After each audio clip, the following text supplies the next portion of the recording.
ಅಸ್ಸಲಾಮು ಅಲೈಕುಂ ವರಹಮತುಲ್ಲಾಹಿ ವಬರಕಾತು.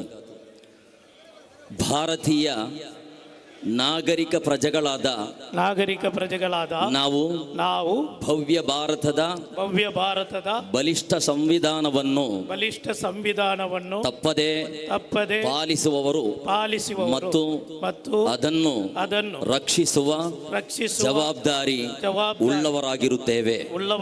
ಸಂವಿಧಾನಕ್ಕೆ ವಿರುದ್ಧವಾದ ಕಾನೂನಾಗಿರುವ ವಕ್ಫ್ ತಿದ್ದುಪಡಿ ಕಾಯ್ದೆಯನ್ನು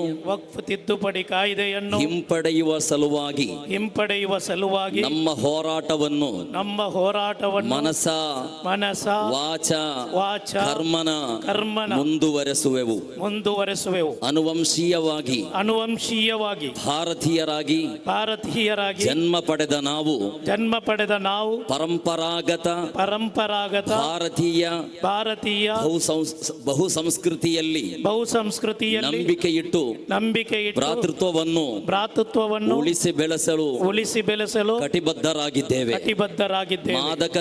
ಮಾದಕತೆ ಮುಕ್ತ ಸುಸಂಸ್ಕೃತ ಸಮೃದ್ಧ ಸಮಾಜವನ್ನು ಕಟ್ಟಿ ಬೆಳೆಸುವಲ್ಲಿ ನಾವು ಸದಾ ಶ್ರಮಿಸುವೆವು.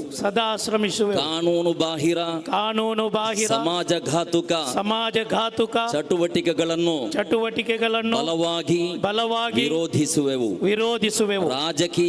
ರಾಜಕೀಯ ಸಾಮಾಜಿಕ ಶೈಕ್ಷಣಿಕ ಆರ್ಥಿಕ ಸಬಲೀಕರಣಕ್ಕಾಗಿ ಅರ್ಹ ಪ್ರಾತಿನಿಧ್ಯ ಪಡೆಯಲು ಹೋರಾಟವನ್ನು ಮುಂದುವರಿಸುವೆವು. ಭೀತಿವಾದ ಮತ್ತು ಕೋಮುವಾದವನ್ನು ಹರಡುವ ಫ್ಯಾಸಿಸ್ಟ್ ಶಕ್ತಿಗಳ ವಿರುದ್ಧ ನಾವು ಒಗ್ಗಟ್ಟಾಗಿ ನಿಲ್ಲುವೆವು. ಜೈ ಹಿಂದ್ ಕುಲು ತಕ್ಬೀರ್, ಅಲ್ಲಾಹು ಅಕ್ಬರ್. ಬರೇ 2 ನಿಮಿಷದ ಭಾಷಣಗಳು ಮಾತ್ರ. English. Now I request Mr. Anwar Asadi, Chittadurga, to address this gathering for few minutes. ಕೇವಲ 1-2 ಭಾಷಣಗಳು ಮಾತ್ರ ಬಾಕಿ ಇದೆ. 6:30ಕ್ಕೆ ಸರಿಯಾಗಿ ಸಂಪೂರ್ಣವಾಗಿ ಮುಗಿಸ್ತೇವೆ. ದಯವಿಟ್ಟು ಕೊನೆಯವರೆಗೂ ಎಲ್ಲರೂ ನಿಂತು ಸಹಕರಿಸಬೇಕು ಅಂತ ವಿನಂತಿಸ್ತಾ ಇದ್ದೇವೆ.